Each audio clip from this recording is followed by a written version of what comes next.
de un biosensor ha sido transformada de algún modo, ahora miremos las aplicaciones. Esas aplicaciones de biosensores, nosotros las conocemos comúnmente como wearables. Su mismo nombre lo indica, ¿no?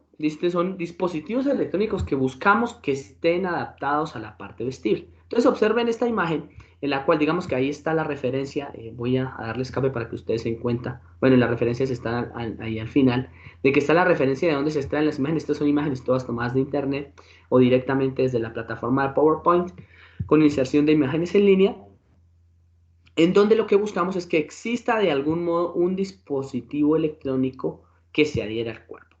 Esos wearables tienen que tener una clasificación. Esa clasificación tiene que venir dada por su aplicación. ¿Cuál es su aplicación? Pues la que ustedes decían que le van a dar. Sin embargo, la estandarización nos dice que tenemos que clasificarlos de acuerdo a la tarea específica. Esa tarea específica va a ir acondicionada, ¿listo? A lo que se va a hacer, ¿listo? Entonces, si es ropa, relojes, gafas, etcétera, pulseras, todo lo que ustedes quieran, orientado a la salud, que es donde nos vamos a centrar principalmente, digamos, por obvias razones en nuestra pandemia o pospandemia. Deporte y bienestar, en general lo llamaremos bienestar, ahí haremos algún trabajo rápido con ustedes. Entretenimiento, ustedes saben que hoy ya estamos usando este tipo de dispositivos a nivel de entretenimiento, ¿cierto? Todas estas consolas de video que ya están de manera inalámbrica, incluso interactuando en realidad aumentada, etcétera. Y industrial o militar. Aunque ustedes no lo crean, esta parte de industria militar está siendo bastante desarrollada en lo que tiene que ver con entrenamientos. Y les voy a mostrar algunos ejemplos típicos de la parte industrial que ustedes puedan, digamos, palpar directamente. Vámonos con algunos ejemplos. En realidad, al final, los wearables son aplicaciones de esos sensores. Entonces, en realidad, ¿qué tenemos en cada uno de esos wearables? Vámonos con los de salud. En cada wearable de salud lo que nosotros tenemos, por ejemplo, para el caso típico de este guante, ¿cierto? Que es un guante de recuperación de accidente cerebrovascular, van a tener unos sensores, ¿listo? Entonces, por ejemplo, este es de característica física, ¿listo? Entonces detectan unos pequeños sensores de presión, obsérvenlos en los dedos y en las partes más sensibles del cuerpo para saber cuándo exactamente en esas posiciones el nervio, ¿listo? Emite una señal. Recuerden que el nervio al emitir una señal tiene digamos, un movimiento que hace pequeños cambios de presión. ¿Listo? Y digamos que cuando se ha sufrido un accidente cerebrovascular, pues se tiende a perder el movimiento. Lo que se intenta es buscar cuándo empieza a volver el movimiento y de qué forma. ¿Listo? Digamos que son wearables que están en desarrollo. Estos son muy orientados a la salud. Ustedes pueden observar las fotos que están tanto en la parte izquierda como en la parte derecha de estos wearables cuando empezamos a mirar qué tanta presión empieza a tomar la persona a medida que está sufriendo, por ejemplo, una etapa de recuperación. ¿Listo? Estos evidentemente solamente sirven en etapa de recuperación por sus mismas características. Otro de los que podemos observar, ¿listo? Es el de la creación de chips. Ya esto es, digamos que dentro de un pequeño chip poder hacer o realizar tanto la acción de biorecepción como, perdón, de recepción de la señal, de transducción de la señal, de acondicionamiento de la señal y todo tenerlo listo en el chip. Entonces, digamos que en ese chip, evidentemente lo que nosotros buscamos es el riesgo de afección en el embarazo. Ese pequeño chip que es nanoelectrónico, o sea, nanoelectrónico significa que tiene partículas o tamaños de 10 a la menos 9 metros, ¿cierto? O nanómetros, que somos capaces de crear unos dispositivos electrónicos o unos caminos. Al final la electrónica no son sino caminos metálicos de ese tamaño. Y al tener caminos metálicos de ese tamaño, digamos que podemos detectar casi que uno a uno. Recuerden lo que les mencionaba del tamaño de las moléculas y de las células uno a uno conteos. Esto porque es importante, porque no solamente va a permitir, digamos, identificar afecciones graves, sino que me permite contar células. Entonces, células de tumor, ¿cierto? Células de cualquier tipo digamos, de afección o algún tipo de molécula que esté afectando, evidentemente, el interior de la célula. Observen que el tamaño más o menos que manejaría este chip en cada uno de los filamentos o cada uno de los pedacitos metálicos que va a tener en su interior sería digamos, del estilo nanométrico. Para que se hagan una idea, un cabello, ¿cierto?, del cuerpo humano tiene aproximadamente 30 nanómetros. ¿Listo? Más o menos 30 nanómetros. Entonces, 30 micrómetros, perdón. 30 micrómetros. Entonces, imagínense que nosotros podemos meter mil elementos metálicos, ¿cierto? O 1000 formas geométricas dentro de un cabello. Eso nos permite llegar a hacer un control más específico. Esos wearables, digamos que también están relacionados con nanopartículas para curar el asma. Esto es importante y quiero que lo empiecen a recapacitar. Esas nanocápsulas que nosotros logramos meter en este momento, por ejemplo, digamos en la parte de respiración, ustedes saben que el tamaño de la partícula de oxígeno, que es la que mayormente ingresa al sistema del torrente sanguíneo, tiene un número atómico. El número atómico es creo que el 16, ¿cierto? Entonces nosotros tendríamos en ese orden de ideas un tamaño 16 veces, pues digamos que si fuese lineal, un tamaño, no le pongamos un número más grande que el de hidrógeno, ¿listo? Lo que quiere decir que incluso podríamos llegar a detectar esas moléculas que se combinan incluso con el CO2 en el ingreso y salida del aire. Esto al final no es nada más que un monitoreo de un sistema mecánico. Observen que al final el cuerpo humano es un sistema biomecánico que si nosotros logramos caracterizarlo seríamos incluso capaces de repetirlo, que es lo que se está intentando hacer en este momento. Cosas a tener en cuenta, toda esta información que se capta, ¿cierto? Y digamos, la decisión de tomar o de hacer un efectivo uso de los adaptadores, ¿qué es los adaptadores? En este caso, digamos, poder decidir si vamos a hacer un tratamiento médico, una cirugía, etcétera. Por lo general lo toman los médicos, hasta el momento no hemos logrado hacerlo por medio de decisiones autónomas. Eso, pero para allá va el futuro. Una más, una bomba mecánica, esta bomba mecánica digamos que está asociada, vamos a colocar ahorita el video, a la recolección de leche. Entonces, esto es muy común en las mujeres que amamantan a sus hijos y que, digamos, necesitan acumular la leche porque, pues, digamos, por cosas físicas naturales, la leche tiende a salir, la leche materna a salir, ¿cierto?, de la mama. Entonces, en este determinado instante lo que hacemos es guardarla y no solamente la guardamos, sino que se tiene, digamos, unos tiempos específicos de cuándo sale la leche, la temperatura, etcétera, etcétera. Les voy a colocar el video para que ustedes lo puedan observar de manera clara. Por favor, me confirman el audio tan pronto, digamos, ¿lo oyeron? Sí, profe. Sí, señor. Vale, vamos a verlo.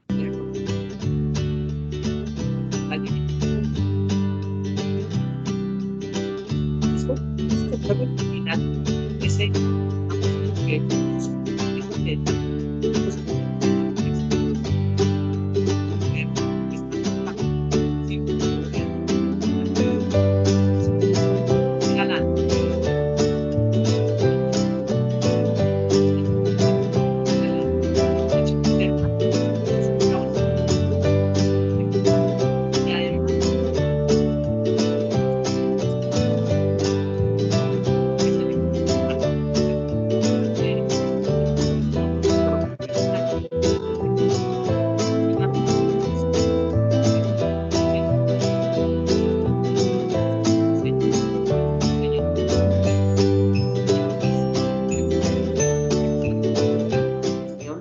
de lo que tiene que ver con bienestar y salud. Profe, Ejemplos como estos van a encontrar. No se le escuchó bien cuando pues hizo la explicación porque el video sonaba como duro. Voy a colocarlo nuevamente, ¿listo? Y lo voy a bajar.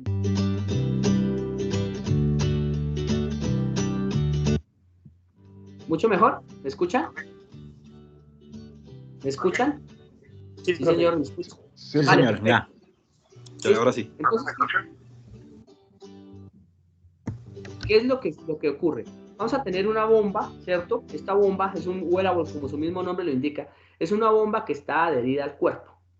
Esa bomba adherida al cuerpo lo que hace es recolectar de manera mecánica y por sensor de presión, observen lo que le colocan en la parte de adhesión a la mama, para que pueda generar una señal, ¿cierto? Que me indique a mí si la bomba está llena o no está llena. Esa sería la parte física, es lo que en los sensores biológicos llamaríamos el bioreceptor, ¿cierto? Pero la parte blanca es lo que llamamos el transductor, el que se encarga de enviar la información electrónica al elemento. Y luego esa información electrónica tiene que comunicarse con una aplicación que ya todo está sentado en el celular, que me va diciendo, por ejemplo, en este caso, cuál es el volumen, que tanta leche tiene la mama incluso genera una alarma o ya genera programación a nivel de software que le permite a la mama saber si está o no está funcionando. Evidentemente, mire que tienen unos elementos electrónicos de carga, trae sus baterías de manera interna, etcétera, etcétera.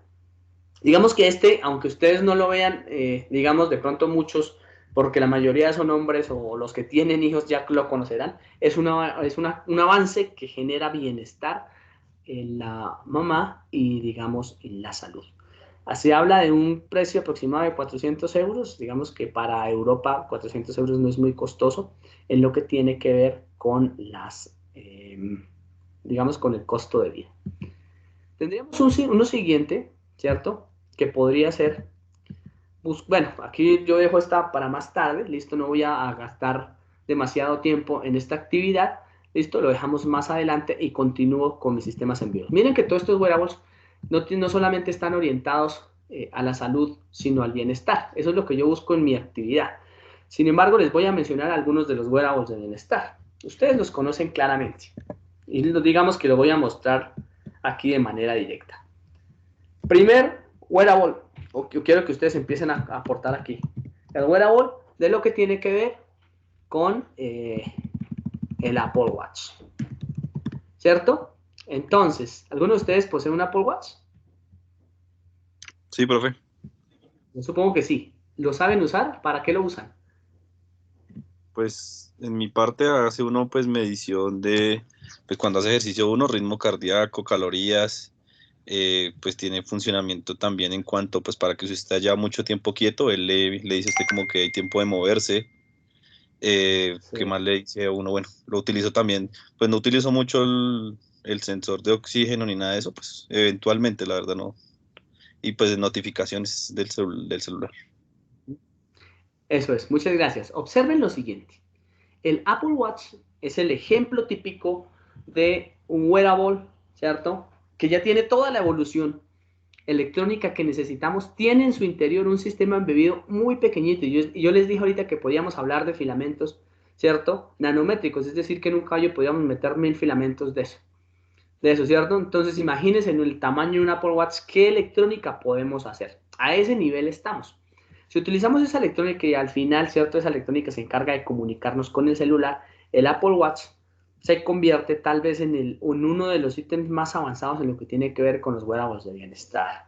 En esos wearables de bienestar se tienen sensores. Entonces, por lo general, los sensores que utilizan por ejemplo, para el ritmo cardíaco son unos sensores ópticos. ¿Recuerdan las viejas bandas? Algunos tuvieron que haber visto las viejas bandas que utilizan los deportistas, que incluso actualmente todavía son las mejores en el momento de censar la señal del corazón, pero estos, digamos, relojes que ya vienen con sensores integrados y todo integrado, tal vez pueda ser el mejor beneficio que tenemos. Existe el, el Apple Watch y ustedes dirán, pero ¿por qué está avanzando más rápido el bienestar que la salud?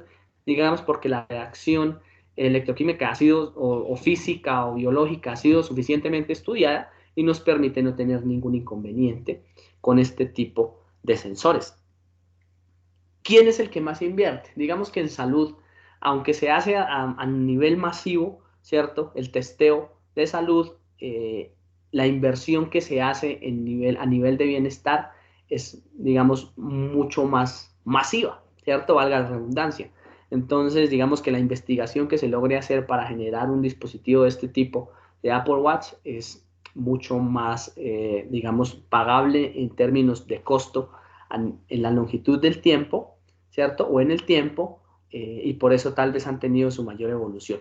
Entonces, encontrarán en Apple, encontrarán en Huawei, encontrarán actualmente, digamos, solamente estoy mencionando marcas, Garmin, ¿cierto? Que es uno tal vez de los más importantes y quiero que ustedes lo observen detenidamente. ¿Listo? Voy a buscar aquí de pronto el Garmin. ¿Alguno de ustedes hace deporte de manera seguida o de manera, digamos, constante? ¿Ninguno? Les voy a mostrar algunos relojes Garmin.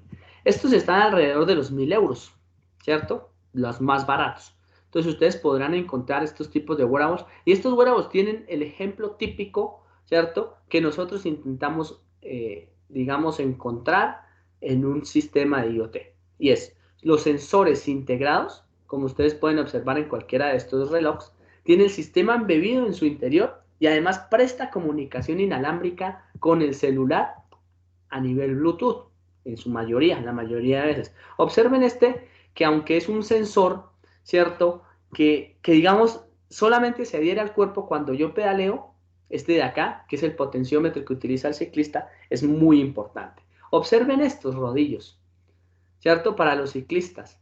Entonces, digamos que esto es demasiado importante y sobre todo porque ya a nivel de software nosotros somos capaces de modelar algunos comportamientos del cuerpo humano. Entonces, ¿qué hace la electrónica? ¿Qué hacen las comunicaciones? Facilitan todo ese lenguaje para que los programadores sean capaces de traer esos datos y generar de algún modo una mejora a nivel de bienestar.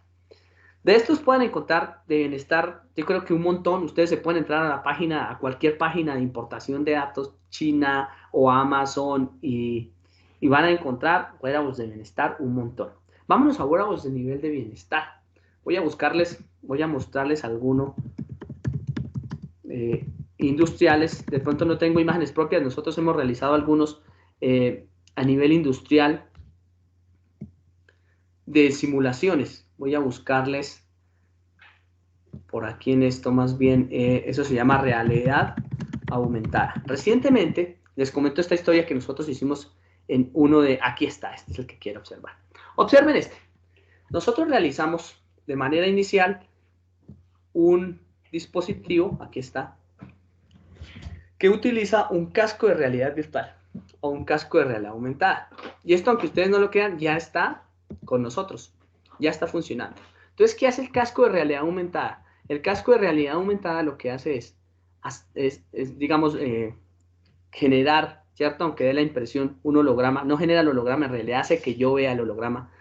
Y dentro de ese holograma yo pueda interactuar con las manos. En realidad en las manos se tienen un par de sensores y esos sensores lo que hacen es cambiar totalmente el ambiente o la vida real de la persona que lo está observando. Incluso puede armar, desarmar el motor y se utiliza en el sector industrial para lo que tiene que ver con capacitación.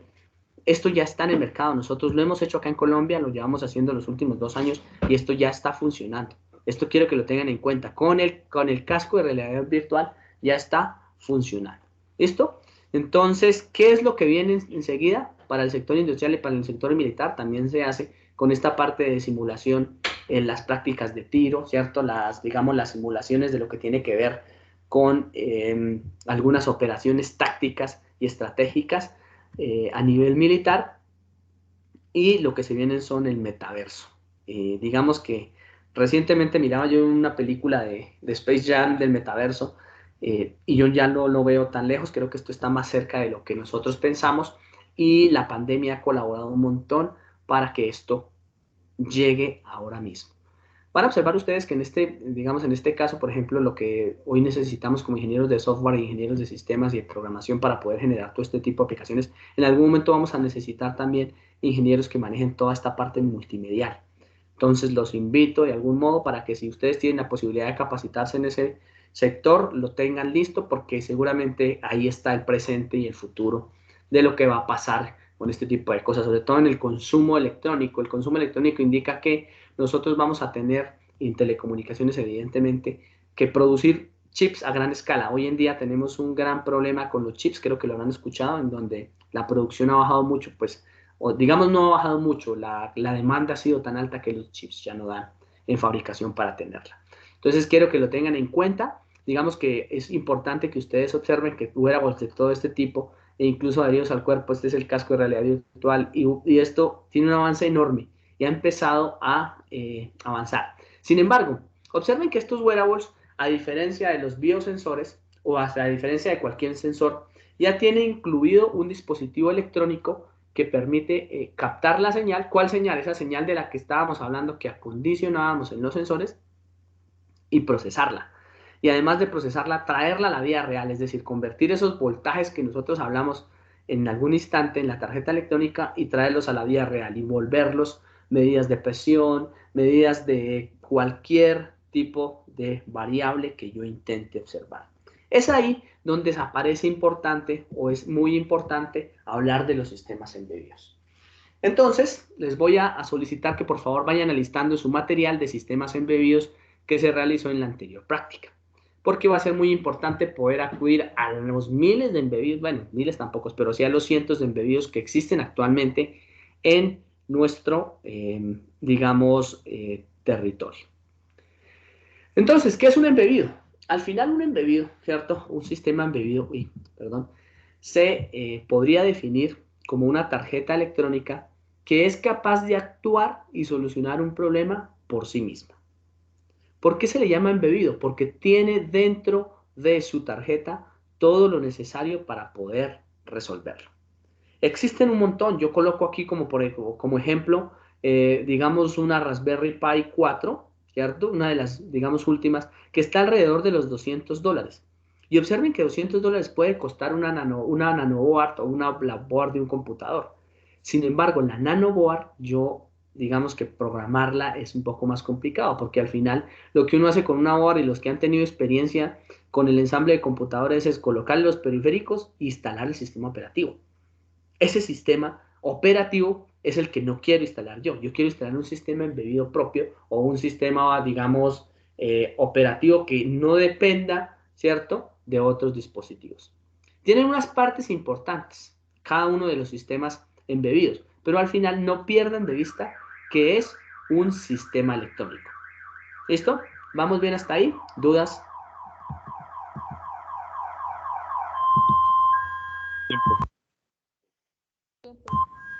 ¿Todo bien? Listo, por favor vayan viendo sus documentos. Ya les voy a solicitar también que me empiecen a compartir información y prepárense para compartir, abrir sus cámaras y compartir información. ¿Bien? Entonces, ¿qué vendría enseguida? Poder definir qué hace ese sistema embebido.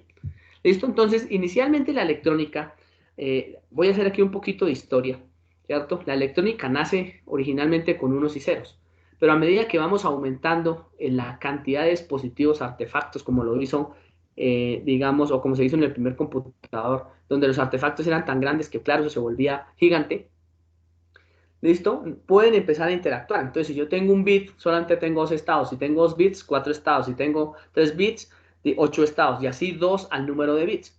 Entonces, si yo llegase o llegaba en un determinado momento a manejar muchos bits, pudiese hacer que maneje problemas más complejos. Pero hay una palabra puntual en el funcionamiento de la programación de hardware. Esto porque al final hacia allá apuntamos. Y es que los bits deben trabajar en función de una señal del reloj. Es decir, la electrónica en la vida real y en hardware toma el camino secuencial.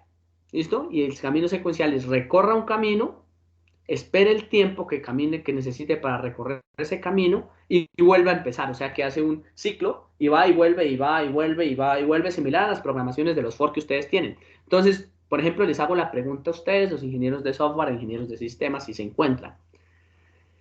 ¿Cuánto tiempo le toma al computador o le toma a su programa realizar un ciclo cuando ustedes montan un for? Los escucho.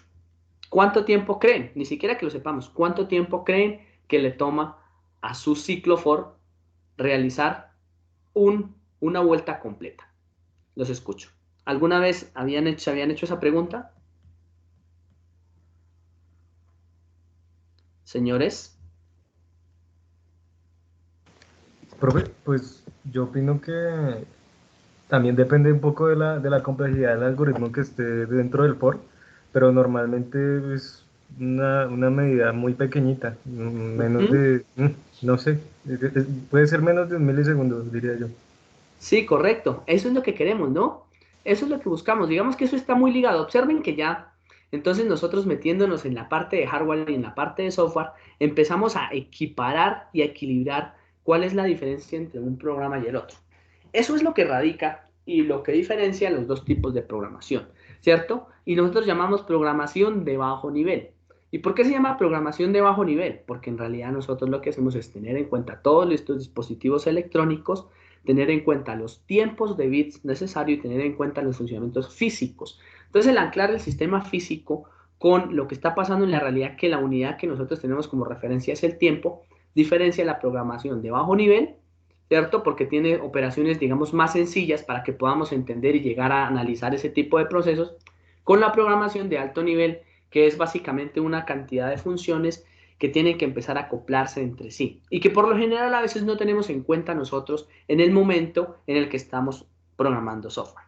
Los llamo a que cuando ustedes utilicen esas, digamos, buenas prácticas de software, lo hagan pensando en precisamente esta tarjeta electrónica. Esta tarjeta electrónica soporta todos esos reprocesos que se hacen en el código y que nosotros comúnmente los hacemos. ¿Listo? Existen herramientas que no trabajan de forma, digamos, en forma de ciclos, o no están orientadas a trabajar en forma de ciclos aún cuando lo reciben. ¿Listo? Esas herramientas son mucho más poderosas que botar un for o un ciclo cuando yo necesito hacer, por ejemplo, un for es fácilmente convertible en una multiplicación de matrices. ¿Listo? Y eso evidentemente es lo que a nivel de pregrado hace MATLAB. ¿Bien? Convertir los for en matrices. Y eso pues digamos que reduce enormemente los tiempos de cálculo y ahí su ventaja. Pero bueno, sin desviarme un poco ya de las programaciones, miremos que tiene una Raspberry Pi. Entonces, una Raspberry Pi, al igual que un sistema embebido, aunque lo voy a declarar y a poner de manera específica aquí, quiero que lo observen, es una tarjeta electrónica integrada. Y esa tarjeta electrónica integrada tiene un cerebro. ¿Listo? Aquí lo observan. Entonces, el cerebro es este procesador. En un celular, ustedes van a sacar esa tarjeta electrónica. El celular es una tarjeta electrónica adaptada a una pantalla. ¿Listo? A esa pantalla los llamamos periféricos. A esos puertos USB, puertos de carga. Los que tienen en este momento mirando su celular, ¿cierto? Tienen el puerto de carga. Tienen el puerto de ingreso, por ejemplo, algunos todavía del, digamos, lo que tiene que ver con el auricular, el micrófono, la cámara, ¿cierto? El flash, etcétera, etcétera, tanto la cámara frontal como la cámara lateral, es lo que nosotros dentro de los embebidos llamamos los periféricos. Observen, todos esos periféricos, ¿cierto? Dispositivos periféricos tienen que ser o estar conectados a un cerebro principal y almacenar información, ¿listo? Dentro de lo que nosotros llamamos una memoria RAM.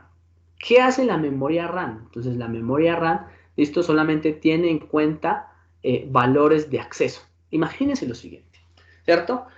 Esta tarjeta embebida, a diferencia, por ejemplo, de su celular, pues tiene pines que yo puedo utilizar. Entonces yo los puedo utilizar, los puedo programar y usar a mi acomodo. Entonces ahí quiero instalar un sensor que me, por ejemplo, para el reloj, para el caso del reloj. Entonces que me mida las pulsaciones eléctricas, ¿cierto? Porque es digital y solamente me va contando. Quiero un sensor, un biosensor de enzimas. O sea, aquí puedo instalar lo que yo quiera. Y en función de que pueda instalar lo que yo quiera, ¿cierto? Debe haber un camino, ¿cierto? Que lo llamamos el bus de datos, que se encargue de llevar la señal del sensor al cerebro. Eso es lo que llamamos mi sistema nervioso.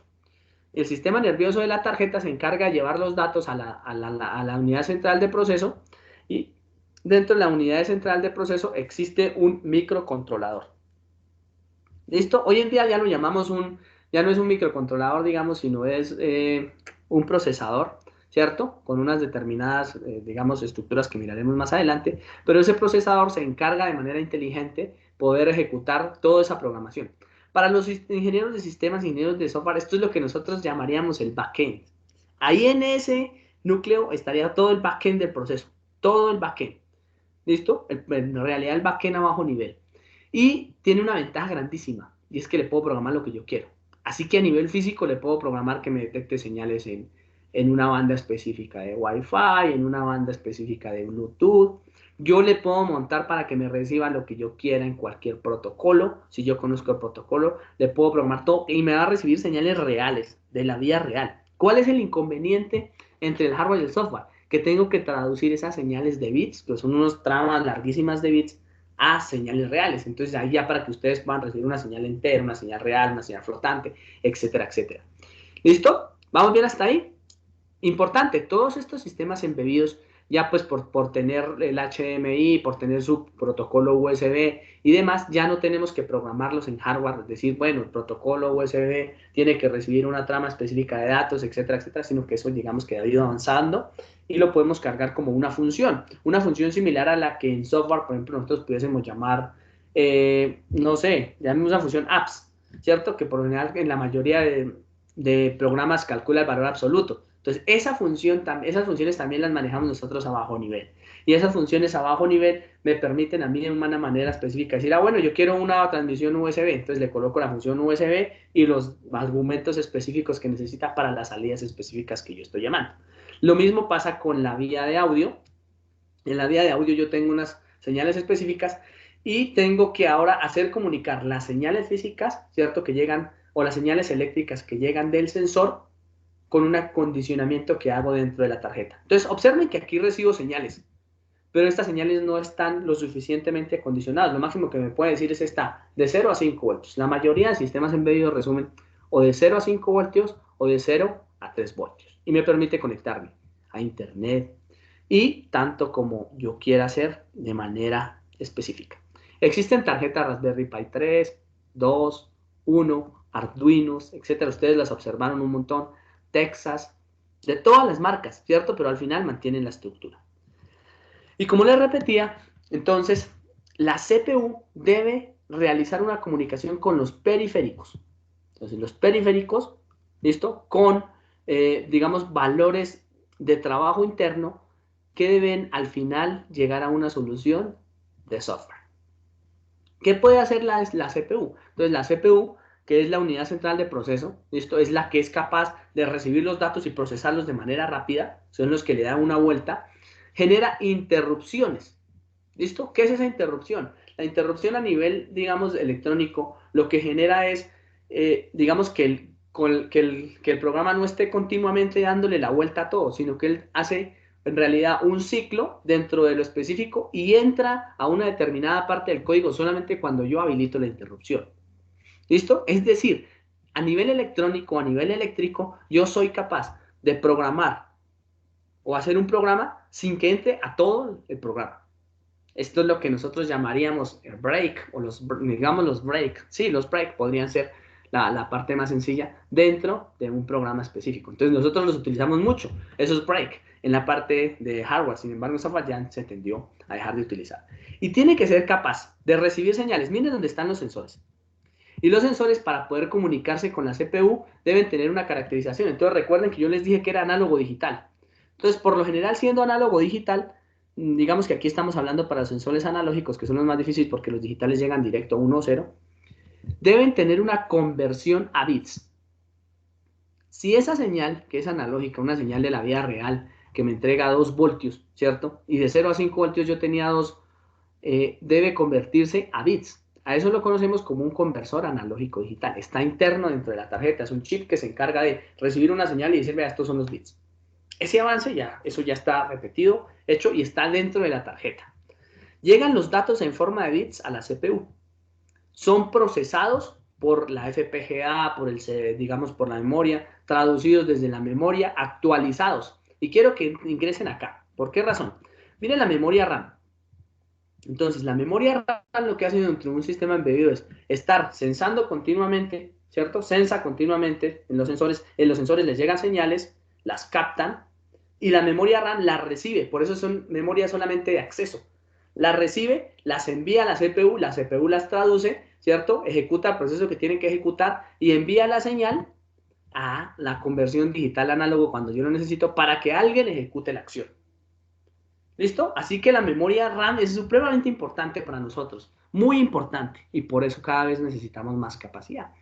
Porque si tenemos una CPU poderosa, pues necesitamos una memoria poderosa para que sea capaz de hacer eso. Entonces, actualiza datos nada más y no los almacena, los actualiza, borra, actualiza, borra, actualiza, borra, actualiza, borra, ¿cierto? Y estás recibiendo señales continuamente de esos sensores en la vida real.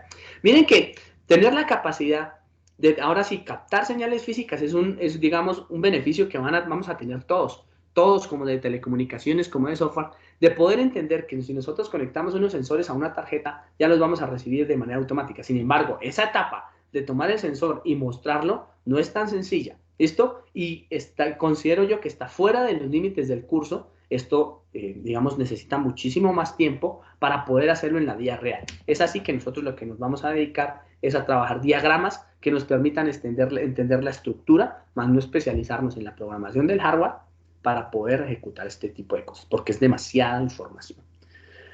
¿Qué más va a tener esa CPU? Pues la CPU tiene una tarjeta alrededor. Miren, la CPU es únicamente este pedazo. ¿Lo observan? No es más. Y alrededor tiene unos dispositivos electrónicos, ¿cierto? Dentro de ellos, evidentemente, los protocolos de comunicación, tiene sus puertos de RAM, incluso puertos para añadir RAM, puertos de comunicación eh, específicos, acorde a los protocolos, pero con una característica, debe poseer en la vida real, los electrónicos se calientan, un sistema de refrigeración. Pues por eso ustedes observan que todos los sistemas embebidos a veces nos los venden empaquetados, ¿cierto? En una tarjetita, pero muy posiblemente, dependiendo de la aplicación, yo necesito un sistema de refrigeración. Los computadores hoy en día lo tienen, los servidores, ustedes han visto una refrigeración con hidrógeno, con oxígeno líquido, creo que es, que con nitrógeno líquido, que funciona, algunos puertos que me permitan hacer diagnóstico, y ustedes dirán, pero ¿para qué hago diagnóstico? Pues esta CPU, como es embebido y no depende de un sistema de software como Windows, ni necesita algunos sistemas adicionales para conectarse, no, es embebido, funciona por sí solito, pues necesita en algún momento conectar un puerto diagnóstico. Más adelante los ejemplos van a entender por qué el puerto diagnóstico. Supongan el celular cuando lo conectamos al computador, entonces el computador es el que me hace el diagnóstico de lo que está pasando en el celular, ¿cierto? El computador del carro. Es importantísimo aquí, el computador del carro es esto, es un sistema embebido que tiene una cantidad de dispositivos exactamente iguales a estos y que necesita hacer un diagnóstico y que yo lo pueda conectar rápido y que además se conecte al software y a una interfaz de usuario. Es importante que lo vean, los PLCs o controladores lógicos programables tienen esa interfaz de usuario que me permite monitorear. Pero adentro, ¿qué hay? Un chip electrónico. Y a ese chip electrónico lo llamamos un sistema embebido que es capaz de funcionar por sí solo. Esto es como si usted tuviera un clon, ¿cierto? Y ese clon fuese el que le hiciera todo. Eso es un sistema embebido, ¿vale? Y al final, digamos que esto tiene que estar conectado a, digamos, a cosas de mucha potencia, ¿cierto? Elementos mecánicos, como el carro cuando arranca, ¿cierto? Con inyección electrónica, como el carro cuando sensa la gasolina, como el carro cuando, no sé, detecta, por ejemplo, una falla de aceite y puede frenarlo, como el carro cuando se parquea solo, que es el ejemplo típico, ¿cierto? Y si el carro se parquea solo, pues necesita estos actuadores y el cerebro electrónico diciéndole, ve, ya tomé los sensores, ya tomé la señal de los sensores, que es la cámara, y en este momento estoy haciendo el movimiento, y el movimiento lo ejecutan los actuadores, que sería la señal electrónica que envía para que se muevan las llantas. Pero esas llantas mueven muchísimo más potencia. ¿Por qué llamo muchísimo más potencia? Miren lo que pasa con este embebido. Esto está conectado a 5 voltios. Esto es como un, digamos, un diamante, ¿cierto? Un diamante que tiene que ser cuidado en cuestiones de potencia. ¿Sí? Esto es como, digamos, la pieza de oro o la pieza de oro que uno tiene que cuidar. Tiene un defecto, resiste unas corrientes muy bajitas. O sea, para que esto trabaje a tanta velocidad necesita que tenga unas corrientes muy bajitas. Y resulta y pasa que para ejecutar sistemas de potencia o mecanismos o actuadores o movimiento necesitamos potencias elevadas. Ya hablemos de potencia. Entonces, el sistema embebido puede trabajar en términos de milivoltios, microvoltios, ¿cierto? Incluso hasta 5 voltios, que es la señal que recibe, con miliamperios, 3 miliamperios. Entonces, cuando ustedes hacen el cálculo de potencia, eso en vatios le da muy, muy poquitico. Entonces, pueden ser 15 milivatios, hacia arriba, máximo, yo diría que unos 100 milivatios. Listo, los más potentes, a 5 voltios, 20 miliamperios, que son los sensores que también pueden trabajarse. Cuando la potencia para manejar un carro, digamos un carro normal hoy en día de 150 caballos de potencia. Si esos 150 de caballos de potencia se calculan a 750 vatios aproximadamente por caballo de potencia, pues eso equivale a aproximadamente a unos 100 kilovatios. Por encimita pueden estar. Entonces, esa transformación de potencia lo tiene que ejecutar un sistema electromecánico. Y ese sistema electromecánico debe ser lo suficientemente cuidado para que nuestro dispositivo electrónico no se estalle en caso de que haya alguna falla. A eso le llamamos protección y respaldo.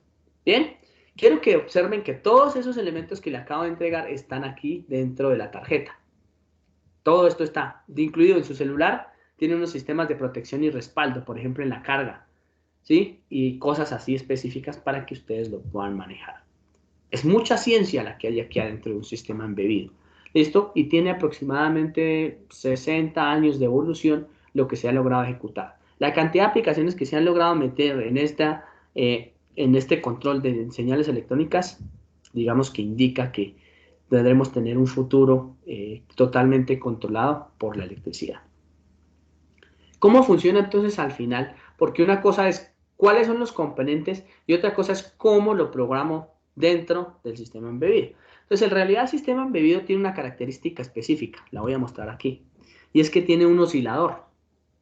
¿Qué es esa vaina de oscilación? Tiene que haber una señal que me haga on, off, on, off, on, off. Eso es lo que los procesadores que ustedes tienen hoy en día conocen como la frecuencia. Entonces, usted, voy a comprar un Core i5 de 2.1 GHz. Entonces, ¿qué es ese 2.1 GHz?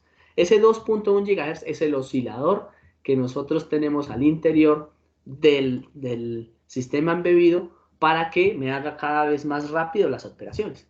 ¿Listo? Unas funciones de hardware trabajadas de manera directa, unas entradas, salidas de propósito general, ¿listo? Y todo eso anclado a la CPU. Miren que este caminito que ustedes observan aquí es el bus de datos. Entonces el bus de datos hace todo esto. Cada vez que ejecuta un ciclo, dice, voy por el reloj. Entonces digo, mientras esté en 1, déjelo en 1 y ejecuta todas estas operaciones. Verifica las entradas, verifica las salidas, verifica el protocolo de comunicación, cómo está dentro de la tarjeta, va y verifica la memoria, ¿cierto? Luego verifica los controladores de este mismo camino, verifica las interrupciones y ¡pum! Cambia estado, lo pone en 0. ¿Listo? Y aquí envía toda esa información a la memoria y la actualiza. ¿Listo? Envía el software y aquí tiene las salidas. Enseguida vuelve automáticamente y arranca. ¿Listo? Y vuelve a hacer eso de manera específica. Estos tiempos, digamos que dentro de la programación de hardware son controlables. Entonces yo le puedo decir, espere 100 milisegundos, espere un milisegundo, espere la señal que quiera. ¿Listo? Para actualizar las salidas, por ejemplo. Cuando no quiero que se actualicen muy rápido. Porque eso en sistemas mecánicos puede pasar. Entonces, así es que funciona en realidad un sistema embebido. Y ese sistema embebido tiene tanto una estructura, ¿cierto? Como unos componentes específicos. ¿Vamos bien hasta ahí? ¿Entendido? Señor. Listo. Pero tiene unas cosas adicionales. Y es cosas que hemos visto. Y nosotros las hemos visto, aunque no las sepamos manejar. ¿Cierto? Y es que tiene un sistema operativo que es embebido. Y además tiene una, digamos, plataforma intermedia entre el hardware y el software. Que lo llamamos como firmware. ¿Qué es ese firmware? Es la capacidad, ¿cierto?, de comunicarse con un sistema operativo. Ese firmware lo ven ustedes en la BIOS. Me imagino que todos los ingenieros de software, e incluso todos ustedes, habrán accedido a la BIOS de su computador. Levante la mano quien no haya accedido a la BIOS de su computador, por favor. ¿Yo? No, mentira, yo sí lo he accedido. ¿Alguno de ustedes nunca ha entrado a la BIOS de su computador? Yo creo que sí. Pues esa BIOS del computador es lo que se convierte en la comunicación entre el hardware, que es la tarjeta de comunicación, y el software, que es la pantalla al final. ¿Listo? Y los periféricos. Esa parte, digamos que el firmware empezó a ser un poco transparente porque los controladores en la forma de comunicarse, llegamos a un estándar. Sin embargo, no siempre lo van a encontrar así. Cuando programen un sistema embebido, el firmware va a ser muy importante. Esto que es la forma como yo puedo mostrarle al usuario, ¿cierto? De manera, digamos, resumida, cómo programarlo de manera electrónica. Y una cosa importantísima, ¿listo? El consumo de energía. Bien, ¿qué significa el consumo de energía? El consumo de energía en un sistema embebido me va a entregar de manera directa si guarda mucha energía o consume mucha energía. Eso por lo general, o la parte donde más se consume energía es en la CPU. Entonces, dependiendo, ¿listo? De si usted lo quiere colocar en un estado bajo o un estado alto. ¿De qué depende? De la aplicación. Y recuerden que esto es igual a cuando yo tomaba la BIOS y digamos en algunas BIOS le decía trabaje a lo que da, trabaje a la mayor velocidad que pueda. Sí, eso es bueno, pero el problema es que en estos sistemas electrónicos son sistemas que están trabajando en la vida real, sufren desgastes, ¿cierto? Y esos desgastes son muy, muy comúnmente mecánicos. Entonces las tarjetas electrónicas vienen protegidas, ¿cierto? Por ejemplo, siempre contra la temperatura, ese es nuestro enemigo número 1. Y si nosotros los ponemos a trabajar forzados, esos elementos electrónicos tienden a dañarse, similar a cuando ustedes tienen un elemento mecánico y se daña por fatiga. ¿Listo? Para que lo tengan en cuenta. Esto se puede hacer, claro que sí, pero digamos que yo estaría acotándolo a mi problema. Si lo quiero que maneje eficientemente o si quiero que tenga un consumo medio, un consumo bajo, un consumo alto, teniendo en cuenta que me puede durar más o menos el sistema embebido en función del trabajo. Eso sucedía muchísimo con los computadores Acer. Bueno, digamos que no lo voy a manejar con marcas en algún determinado instante, donde digamos que su sistema de disipación tenía algunos inconvenientes y generaba, ¿cierto?, que algunos dispositivos al interior se dañaban. Esos sistemas embebidos son la tarjeta electrónica que funciona por sí solita. Eso se llama un sistema embebido. Lo demás son periféricos. El computador es un sistema de hardware, ¿cierto?, avanzado, y digamos que esto viene evolucionando desde los años 70, más o menos, que fue cuando arrancó Apple a trabajar con estos sistemas embebidos. ¿Qué sistemas operativos embebidos entonces al final podemos encontrar? Digamos que Windows tiene su sistema embebido, vean, Windows Embed, Windows IoT, Raspbian, ¿cierto? Entonces digamos que estos venían o vienen orientados a trabajar con que Windows pueda hacer control sobre ellos. Sistemas operativos, recuerden eso, ustedes los de vieron software, recuerden que un sistema operativo al final es el que se encarga, ¿cierto?, de hacer que todo quede funcionando bajo línea. Android, iOS, Cisco, Raspbian, tal vez este es de los más utilizados, Linux, y dentro de esos también aparece Linux, ¿vale? Para que lo tengan, su Linux IoT y su Linux embebido. Para la programación de sistemas embebidos, que es totalmente diferente, pues evidentemente va a aparecer Java. Ese es un lenguaje de programación maravilloso. Python, y aquí es donde empiezan, por eso es que empiezan a ser importantes esos lenguajes de programación, ¿cierto? C, evidentemente, MATLAB, LabVIEW, CodeSys, MPLAB, etcétera, etcétera, etcétera. Pero los más importantes, y quiero llamar muchísimo la atención aquí, a Python. Y por eso hacía referencia yo a que Python es muy poderoso en este momento. Porque Python es capaz de comunicar un elemento de hardware con un elemento de software. Es decir, de conectar el mundo real que estamos viviendo hoy con una plataforma de software. Y aunque nosotros, para los ingenieros de software lo saben, estemos captando datos por formularios, porque al final tenemos es formularios y formularios y formularios jalando a las bases de datos, creo que no estamos captando los datos necesarios que necesitamos en la vida real, ¿cierto?, para tomar decisiones de la vida real. Dentro de ellas, los sensores que necesita nuestro cuerpo para poder llevar a cabo, por ejemplo, el control de una enfermedad. Ejemplo típico, y se los voy a colocar, diabéticos. Los diabéticos tienen que estar monitoreados 24 horas, y no solamente que estén monitoreados con el típico sensor de sangre que tiene que sacarle la sangre y mirar cuál es su estado de azúcar, sino generar otro tipo de sensores, por ejemplo, sensores electromagnéticos que miden cuál es la concentración de la sangre sin pinchar a la persona. Eso está pasando y eso se va a poder hacer dentro de muy poco. Listo, enfermos de cáncer no invasivos, que les esté monitoreando constantemente cuál es el estado, ¿cierto?, de su cáncer. No invasivos, ojo, medios no invasivos, que van a ser adheridos por sistemas embebidos de bajo tamaño.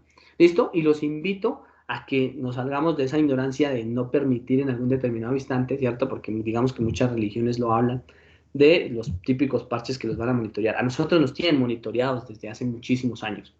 ¿Listo? ¿Qué tan monitoreados nos pueden tener? Pues depende de la información que usted comparta.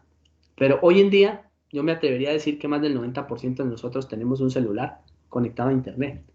Y ese es el típico ejemplo de un sistema de Internet de las cosas. Limitado, ¿no? Porque el celular no tiene sensores.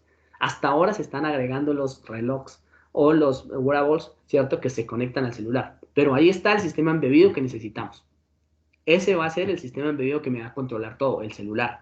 Y los sensores están dentro del reloj. Pero miren que ahí está funcionando. Pero yo creo que en un futuro muy cercano, digamos que va a cambiar esa forma de trabajar. Recuerden el metaverso. ¿Listo? Va a cambiar seguramente la forma en que el dispositivo del celular se va a actualizar. Tiene que haber otros dispositivos que anden con nosotros. La electrónica va a seguir miniaturizándose. ¿Listo? Y en función de miniaturizarse, digamos que lo que más en este momento nos está evitando la reducción del tamaño electrónico es la pantalla, porque necesitamos verla. Pero va a llegar un momento en el que nosotros vamos a tener unas gafas, evidentemente, o un holograma que nos va a evitar el uso de la pantalla. Entonces los celulares van a pasar a seguramente estar en el oído, ¿listo? O estar directamente en las gafas del ojo, donde yo pueda sensar automáticamente cuál es el estado de la sangre, cuál es el estado de absolutamente todos los organismos, o todos, digamos, los órganos del cuerpo, e incluso los organismos. Los invito a que lo miren, va a ser así. Y un último valor, digamos, el más importante, que lo conocemos como el tiempo real. Y hablemos un poco del tiempo real. ¿Listo? Vamos a interpretar qué es el tiempo real, ¿no? Aquí para hoy. ¿Listo? Señores, les voy a solicitar, por favor, que abran sus cámaras. Todos. Abran sus cámaras y vamos a hablar del tiempo real. ¿Listo? Tenemos un minuto para que abran sus. Sí, Julián, dime. Profe, hola, qué pena. Yo, como estoy desde un desktop, no tengo posibilidad de video en ese momento, qué pena. No te preocupes, los que puedan. Vale, gracias. ¿Listo?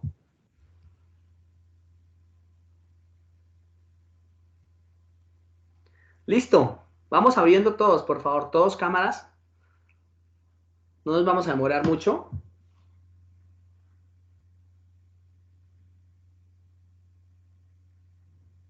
Sergio, Jason, Cristian, Edward.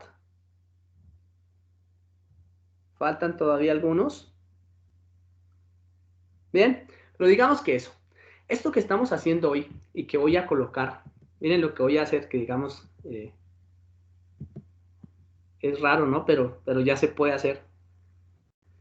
Ustedes lo podrían captar y llamar tiempo real. Eso que ustedes están observando en este momento, ¿es tiempo real o no lo es? ¿Los escucho? No, pues tiene un delay, tiene un pequeño delay. ¿Y cuánto crees que es el delay? Como de un segundo.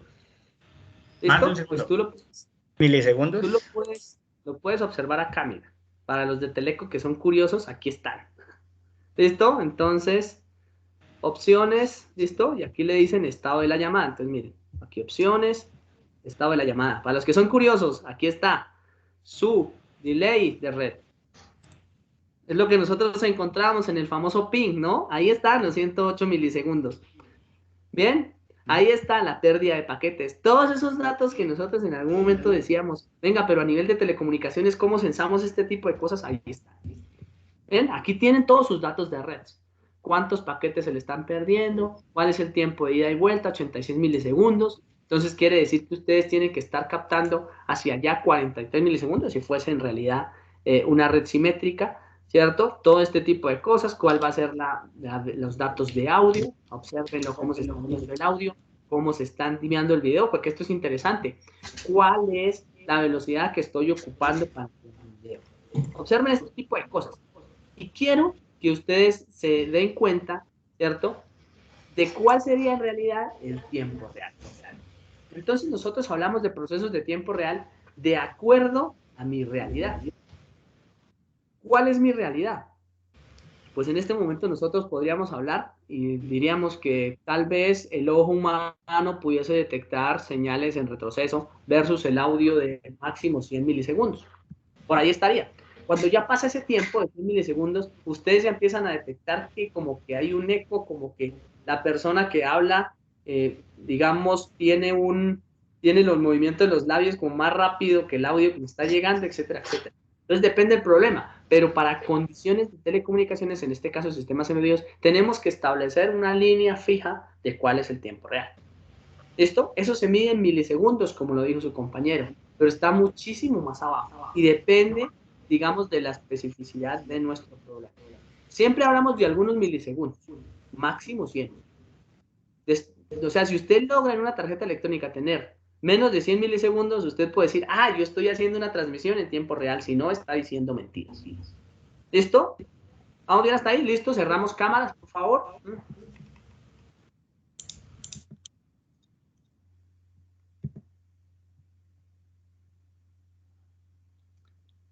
Listo. Entonces, una vez tenemos nosotros, entonces ya volviendo a la galería, nosotros pudiésemos definir ese sistema embebido en tiempo real como un tiempo límite, ¿cierto? Para que se ejecuten en su interior todas esas, digamos, todos esos procesos dentro de la tarjeta electrónica.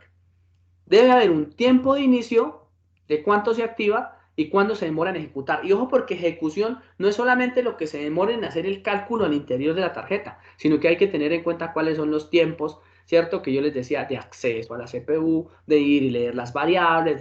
Entonces, esos tiempos, digamos que son tiempos que no tenemos en cuenta, que vienen definidos por el fabricante, tenemos que asumirlos y agregarlos a lo que nosotros llamamos la ejecución de la tarea.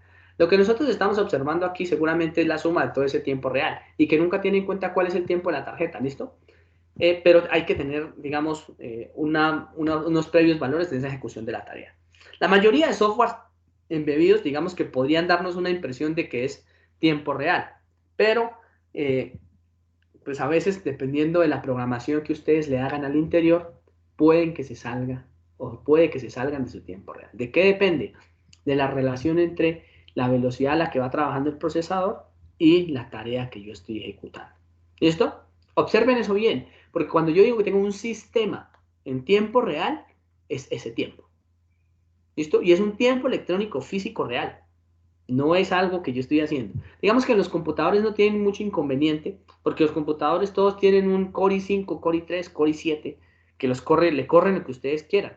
Pero cuando vayamos a implementar una tarjeta específica, ni siquiera los celulares también corren en tiempo real. En una tarjeta específica, en una tarea específica que yo quiera que me haga una pequeña tarea como es un PLC, ahí ya puedo tener unos problemas con el tiempo real. Y eso puede incidir directamente en la respuesta a una tarea. Porque el tiempo real no es solamente lo que se demora en ejecutar la tarea, sino lo que se demora en enviar la señal para poder ejecutar la tarea. Y cuánto se demora en activarse el actuador en la tarea. ¿Listo? Entonces hablemos un poco ya de los actuadores. Voy a devolverme aquí. ¿Quiénes serían entonces los actuadores aquí al final? Entonces, todas las salidas, observen estos puertos, de entrada a salidas, en las salidas tendrán que ir a ejecutar una acción. Y en esa acción tiene que haber un dispositivo que dispara potencia. No me voy a centrar en él.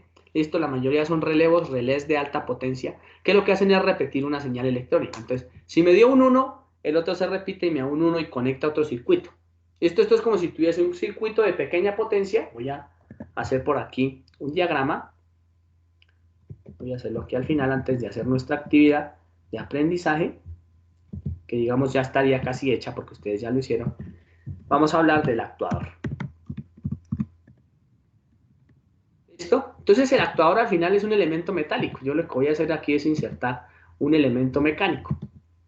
Entonces inserto un elemento mecánico. Este es el actuador. Entonces estas son las llantas del carro. El sistema que hace que se active las llantas del carro. Entonces para activar las llantas del carro yo debo tener un on-off. ¿Quién dicta ese on-off? Pues resulta y pasa que hay un cerebro. Aquí está el sistema embebido.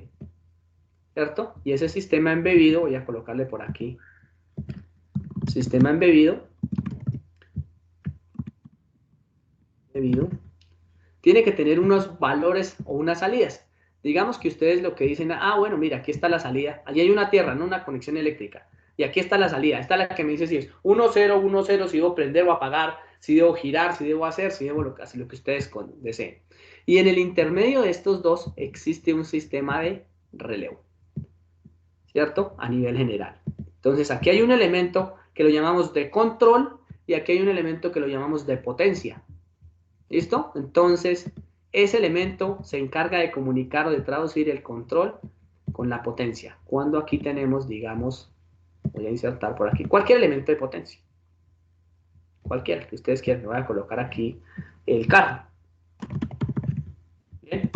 Y si yo tengo aquí un carro, pues evidentemente aquí debo tener una señal interconectada.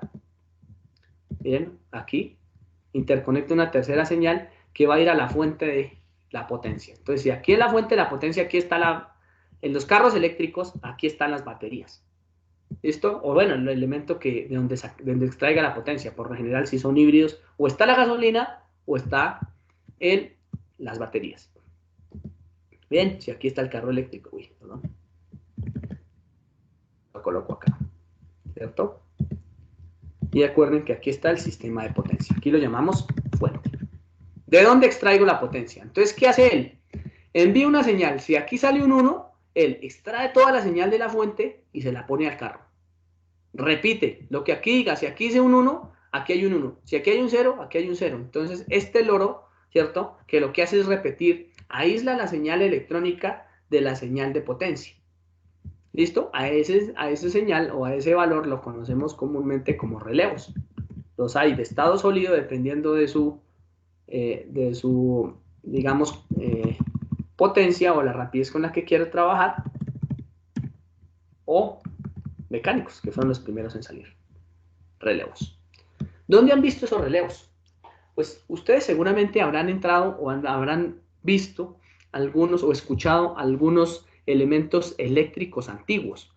Me voy a referir, digamos, a algunas UPS, CPUs que ustedes tenían antiguas o que seguramente habrán observado en sus casas, que tienen un sonido así. Esos son los relevos, ¿cierto? Que entran y salen. Por ejemplo, cuando se va la luz y tenemos una planta eléctrica, ustedes escuchan ese ruido. Ese ruido es el que me permite cambiar de estado. ¿Listo? Y puedo cambiar de fuente. Eso es lo que aísla el valor de la parte eléctrica del actuador. Y quiero que lo tengan en cuenta, que aunque no hace parte del curso, que es lo que estamos mencionando, siempre debe haber una persona encargada de eso. ¿Por qué? Porque entre el sistema embebido y los relés existe una protección. Debe existir siempre una protección eléctrica. Entonces, si yo tengo una protección eléctrica, aseguro el sistema embebido. Porque los sistemas embebidos son caros. ¿Listo? La fuente regularmente nunca la rompemos. ¿Listo? Se rompe el embebido, se rompe el relé, ¿listo? O se rompe el elemento que recibe potencia por sobreesfuerzo. Pero tenemos que proteger el embebido. ¿Listo? Entonces hay una protección aquí. Por lo general también hacemos protecciones, digamos que a nivel eléctrico se acostumbran a hacer protecciones entre la fuente y el disparo. ¿Listo? O protecciones eléctricas específicas y aquí el actuador. Ejemplos de actuadores, pues ustedes encontrarán como actuadores cilindros neumáticos, ¿cierto? Motores, todo lo que genere movimiento y genere trabajo mecánico. ¿Listo? En nuestro caso, digamos que hay casi que infinitos actuadores. ¿Claro el diagrama de bloques? ¿Por qué es importante esto? Porque un actuador perfectamente, y lo voy a colocar aquí, puede ser una silla de ruedas. ¿Listo? Y miren una aplicación que estábamos viendo recientemente en algún congreso al que asistí esta semana. Y decían lo siguiente. En un sistema embebido que sea capaz de tener un sensor como una cámara de video, que procese todo ese video con una inteligencia artificial dentro del embebido, porque mire que quien procesa los algoritmos de inteligencia artificial es acá, la electrónica, ¿listo? La está procesando. No necesitamos un software específico para programar nada. Todo está en el embebido. De manera automática, fuese capaz de generar un mapa que al interior de un, digamos, centro comercial guíe a una persona en silla de ruedas. Sin que ustedes tengan que hacer o realizar absolutamente nada. Aplicado a personas con discapacidad motriz, ¿cierto? Para evitar que hagan fuerza.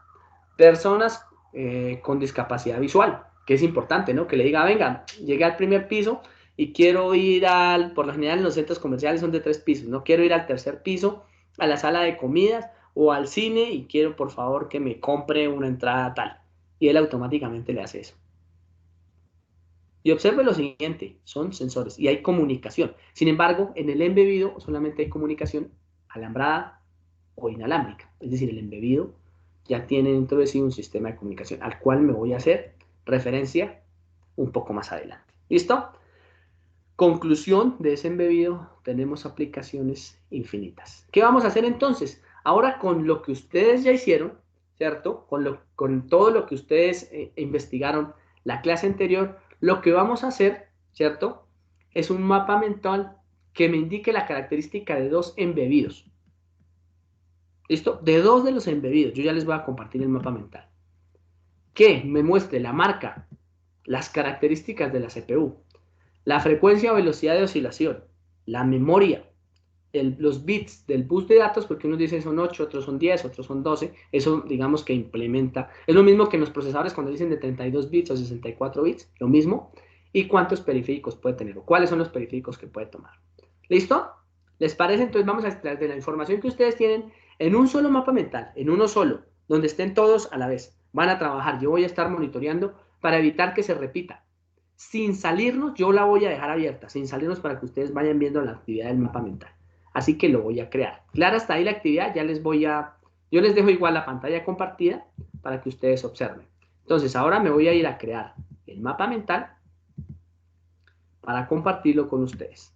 ¿Listo? Entonces, para los que no han utilizado la aplicación Miro, yo les envío automáticamente el correo a todos los que ya están asociados a Miro. De hecho, lo pensaba dejar abierto, pero es que me interesa que cuando no lo dejo abierto, digamos que me monitorea y me dice cuáles fueron los aportes, a qué hora lo hicieron, me permite tener un conocimiento completo de lo que hace ese Miro. Entonces, denme un segundo, siempre deben hacer, digamos, su autenticación. Como ustedes saben, esta autenticación, por lo general, solamente esto, por lo general solo se hace con el correo. Entonces, como yo estoy utilizando este de acá, lo voy a trabajar y aquí me saldrá mi aplicación Miro. Bien, entonces, recuerden que hicimos uno de contextualización. Ahora vamos a hacer uno que se llame sistemas embebidos. Bien, y en ese de sistemas embebidos voy a colocar que sea privado. ¿Listo? Lo voy a guardar y ya les voy a dar compartir. Yo tengo aquí las listas de sus correos, entonces lo que voy a hacer es compartirlo. ¿Vale? Denme un segundo. Voy a colocar y abrir mi lista de correos. Yo lo tengo ahí para poder extraerlos y compartirlos. Y a partir de que comparta los correos, creo que ya está Eduard. Sí, señor. ¿Listo? ¿Ingresaste como al de sistemas embebidos? A Sí, través de la señor. plataforma. Sí, señor. Ahí sale ya el cuadrito. Los demás muchachos, ¿ustedes pudieron ingresar al grupo? Les llegó a todos la invitación. Denme un segundo, vamos a hacer una cosa. Denme un segundo. Voy a hacer una cosa. Voy a intentar invitarlos a todos.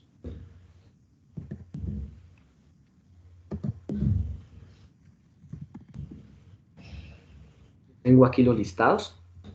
Los extraigo y de una vez empezamos a hacer la actividad.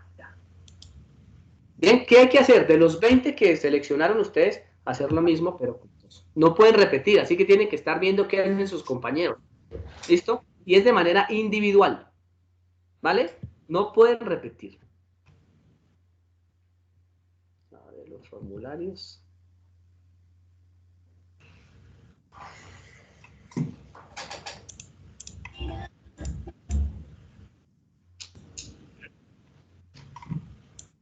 Un segundo. ¿Pueden ir verificando los videos? ¿Ya los vieron? Ya están todas las sesiones ahí guardadas, a excepción de esta que estamos guardando. Perdón. Este era el formulario que estaba buscando. Esto recuerden que digamos que este módulo lo estamos haciendo en colaboración, ¿cierto? Mutua de universidades. Entonces esa es la razón por la cual también aparecen los logos de todos. ¿Listo? Voy a abrir nuestras respuestas. Todos tuvieron acá, o todos respondieron, me hace falta tal vez uno, tal vez Eduard. Sí, señor. Listo, o sea que Eduard ya está. Entonces yo voy aquí a agregar los demás. En un segundo que se demora un poquito en abrir porque lo tengo trabajando a tope. Aquí están los videos. Observen que estos fueron los videos que yo subí ya a YouTube.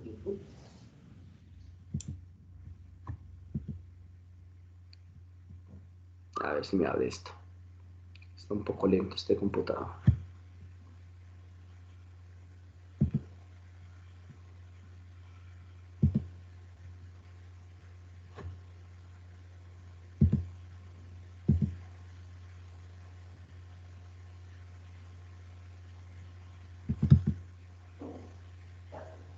Un segundo, a ver. Aquí está. Entonces lo que voy a hacer es agregarlos a todos aquí. A ver si ustedes ya pueden. No importa que se tengan que salir. Y ya podrán observar todo. Los puedo copiar aquí de manera automática. Ah, creo que ya veo a más de uno ahí.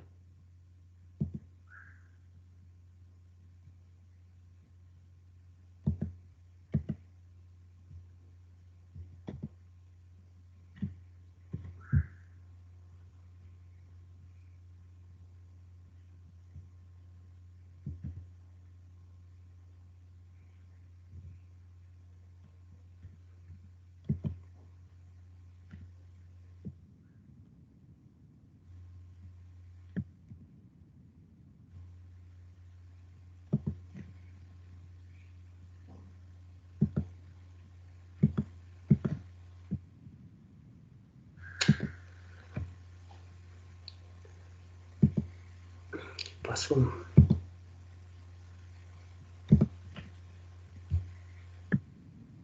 Ya está. Brian está.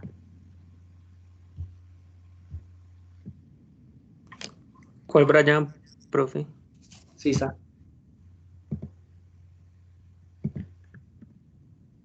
Señor.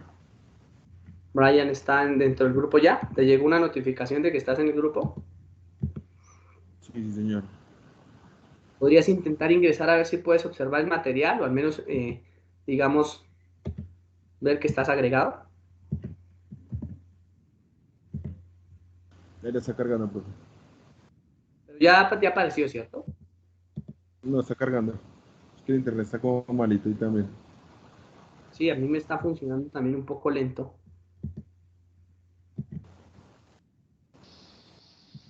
Profe, ¿esa invitación por dónde la mandó? Estoy enviando aquí directamente al Teams. Ya los estoy agregando. Espérate un momento que los termine de agregar. Porque seguramente los va a sacar del... Ahí les dice, saliendo de la zona segura o algo así les dice.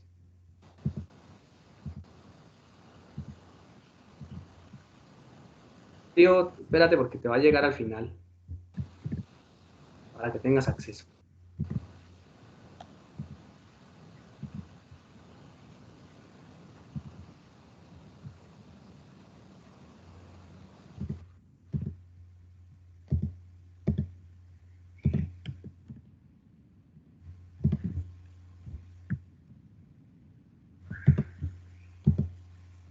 Ahí los demás les está saliendo ya me imagino, ¿no?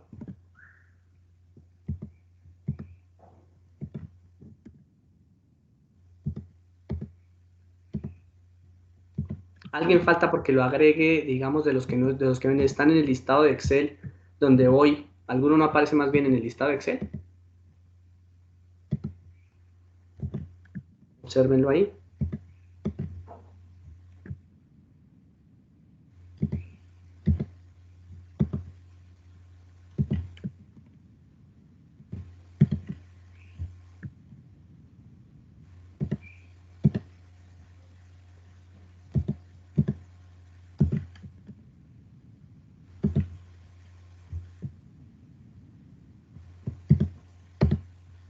Profe, una pregunta. Es un mapa individual, ¿cierto? Cada uno es un mapa diferente. En una parte del mapa que nosotros colocamos, cada uno escribe su nombre y hace las actividades de manera individual. Debe quedar en el mismo mapa en el que ya les compartí. Se llama sistemas embebidos. Así que nos va a aparecer una maraña gigante evitando que se repitan. ¿Listo? Por eso lo primero que deben colocar es el nombre del sistema embebido para evitar que se repita. Se puede repetir el nombre más no la referencia. Por ejemplo, Raspberry Pi 1, Raspberry Pi 2, Raspberry Pi 3. ¿Listo? Para que lo tengan en cuenta. Vale.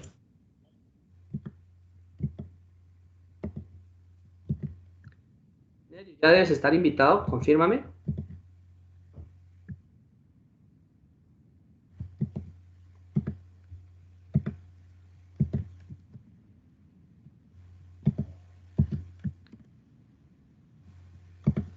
Listo, ¿están todos? ¿Falta alguien?